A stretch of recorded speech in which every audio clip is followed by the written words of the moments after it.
Good afternoon, grade 12 STEM students. I am April Lyra P. Gomez, a graduate at Philippine Normal University, North Luzon, with a Bachelor in Secondary Education, major in Biology, with certification in Teaching Senior High School, your General Biology 2 teacher.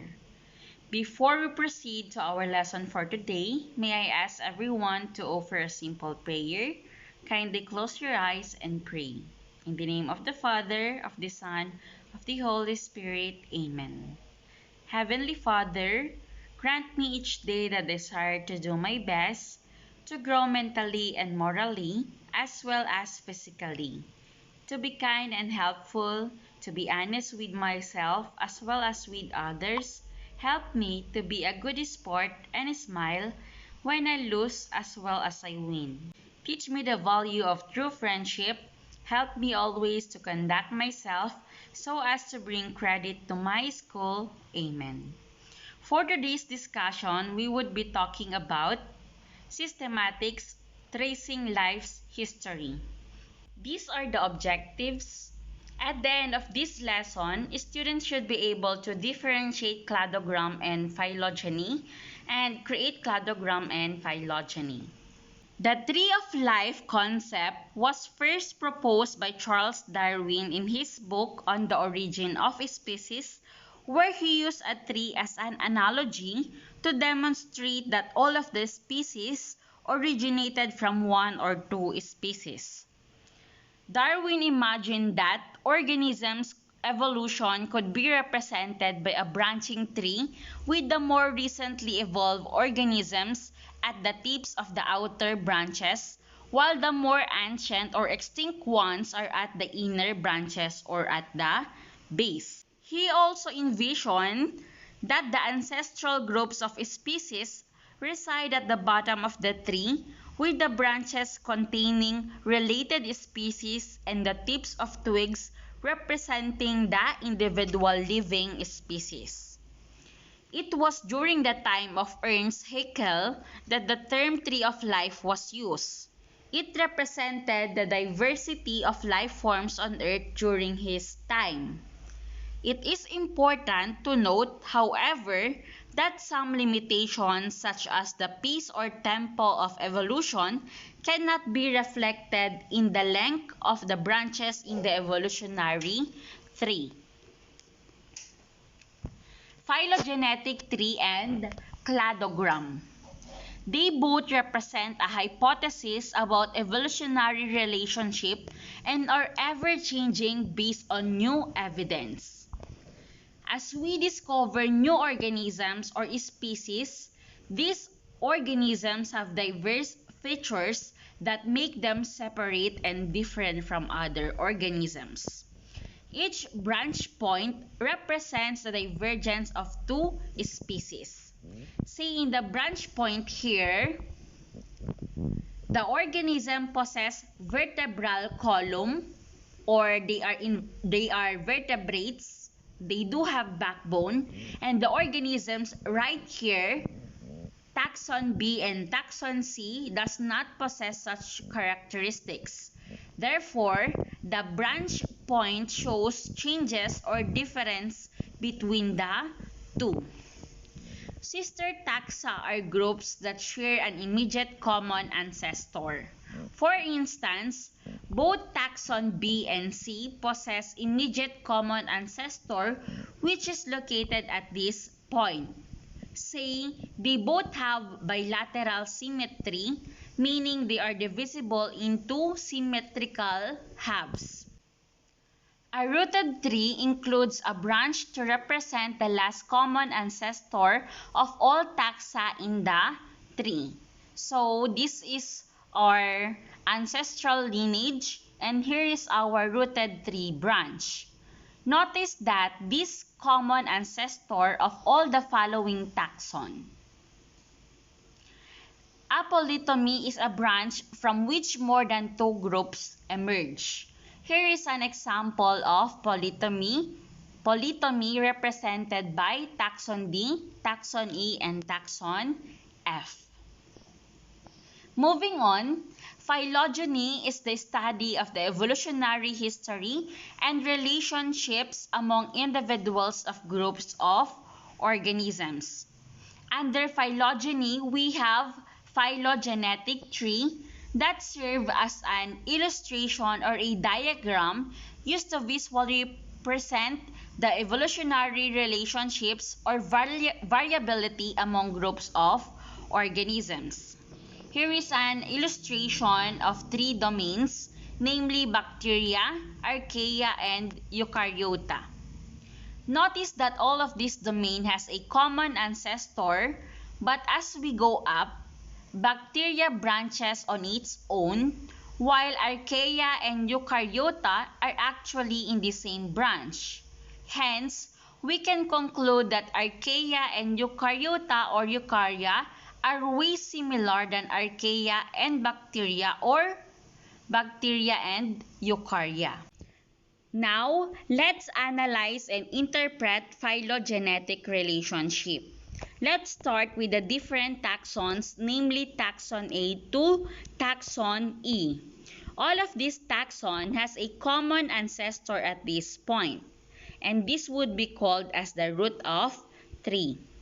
This root moves across time from ancestors to present-day species. And if we keep moving across, the most recent common ancestor of A and B are seen here. Same thing for point C and D, where speciation also occur. So, they have common ancestor right here. Look closely, then you'll realize that point A and B, C and D are more closely related to each other than point E. Why?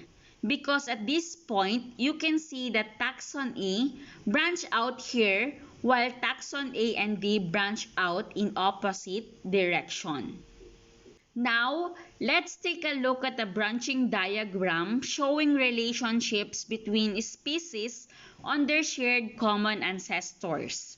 So there are two ways we can utilize. One that looks like the left part and the other part is in the right part. Both represent the same thing, but notice that time moves in vertical direction while the other is at the right or horizontal direction. A and B are most closely related because they share a common ancestor at point E, and C and D does not share because they cannot be located at point F. While in the next illustration, taxon A, B, and C are more closely related to each other than D because they share a common ancestor at point F, which point D does not have because it branches out into the opposite direction. Now, let's look into an example of phylogenetic tree. So, in the illustration, what are the type of organisms they originate from? So, the answer here is that they originate in choanoflagellates, which is basically a prokaryotes. What are Arthropoda closest related to? So where is Arthropoda? It is in this part, and it is related to Tardigrada, Orinocoroptera, and Annelida because they are in the same branch. Which are more closely related? Echinodermata and Mollusca, or Echinodermata and Chordata? If you look closely at the phylogenetic tree, the Chordata and Echinodermata branches in the same location, while Echinodermata and Mollusca is not in the same branch. Hence, though they have same characteristics, there are some part where they share the same characteristics. Echinodermata and Mollusca does not share characteristics such as segmentation. So therefore, Echinodermata and Chordata are more closely related to each other. Next, Which organisms are Onychoptera least related to on their branch? So where is Onychoptera? So this is where it is located. Now looking at the branch, it is more related into Mollusca. Why? Or least related? Because it is in the lower branch. It is more related into Tardigrada and Arthropoda as well as Annelida. So why? Because all of these organisms has segmentation, while mollusca do not possess this characteristic. What is the difference between a phylogenetic tree and cladogram? Phylogenetic trees' branch lengths can represent the amount of genetic change which are proportional to time, while in cladogram, the branch lengths are usually considered to be arbitrary, which does not necessarily mean the longer the branch, the longer the time. Moving on to cladistics. Cladistics is a common method used by taxonomists to create an evolutionary tree. It relies on common ancestry as basis for establishing the classification on how organisms descended from a common ancestor. The assumptions of cladistics are group of related species descended from a common ancestor. Branching pattern symbolizes relationship among groups with new evolutionary groups arising from a common ancestor, and characteristics change over time. Cladogram depicts patterns of shared derived traits among groups of organisms. In cladogram, the more related the species are, the more derived traits among groups of organisms. It is important to remember that the more classification levels the two organisms share, the more characteristics they commonly share as well. There are 8 classification levels currently used by biologists to classify organisms. How to read a cladogram? Looking at the illustration, this diagram shows a relationship of 7 relatives, namely sharks, ravenfish, amphibians, primates, rodents and rabbits, crocodile, and bird. These relatives share a common ancestor at the root of the tree. And what is that root? It is vertebrae. It has also a timeline. The older organisms is at the bottom of the tree, meaning shark is considered to be the older organisms among all of these organisms. Lastly, the 7 descendants at the top of the tree are different species. It is called speciation. Moving on, there are 2 illustrations here. So, in the first one, there is a unique ancestor of taxon C in the green part, while there is a common ancestor of A and B in that point where there is a red box. While in the part of the color blue blocks, there is an indication of how common ancestor share the same characteristics. So, common ancestor of A, B, and C. In the next diagram, in the green part, there is also a unique history of A, while in B, there is a unique history of B, and the last part, shared history of A and B.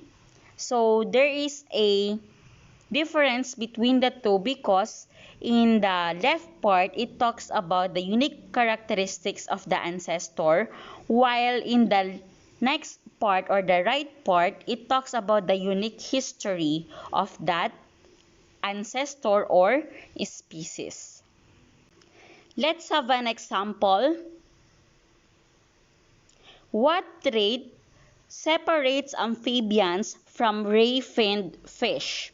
So you can look at the illustration to determine the answer.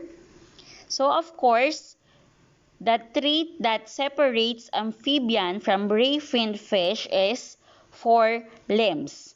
Amphibians do have 4 limbs, while ray-finned fish only has bony skeleton and vertebrae. Though amphibians also share the same characteristics. Second, what separates crocodile from rodents? So rodents has a characteristics of having amniotic egg, 4 limbs, hair as well, bony skeleton, and vertebrae. However, unlike crocodile, it cannot lay egg with shells. So, what separates crocodile from rodents? It is amniotic egg. Next, which organisms is most related to bird? The answer would be crocodile. Why? Because all of those characteristics are possessed by crocodile except for feather.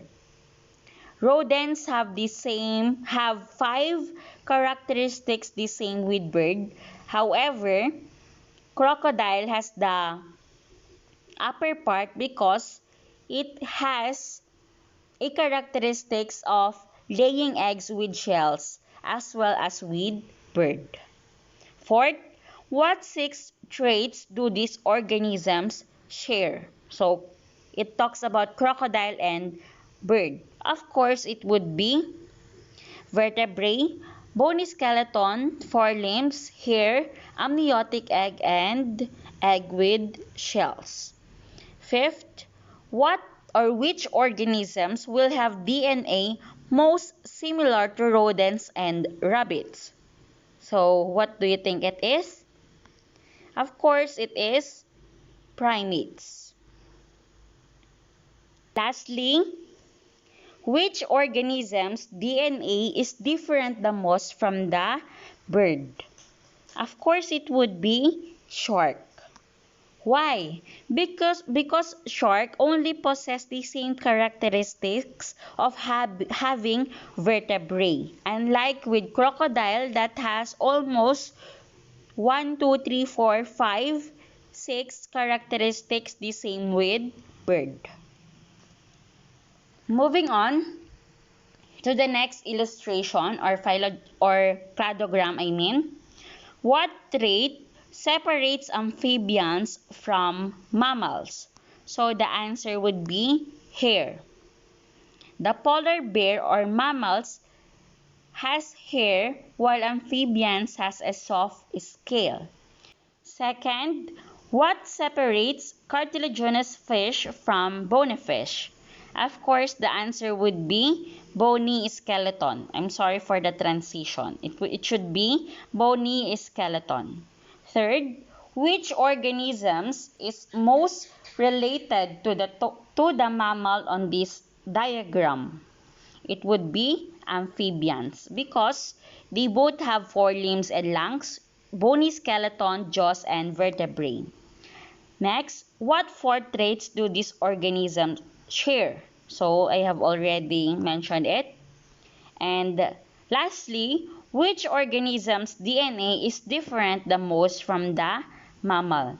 Fifth, which organism's DNA is different the most from the mammal? If the mammal or amphibian is mostly related to mammal, then therefore jawless fish is the most different from mammal.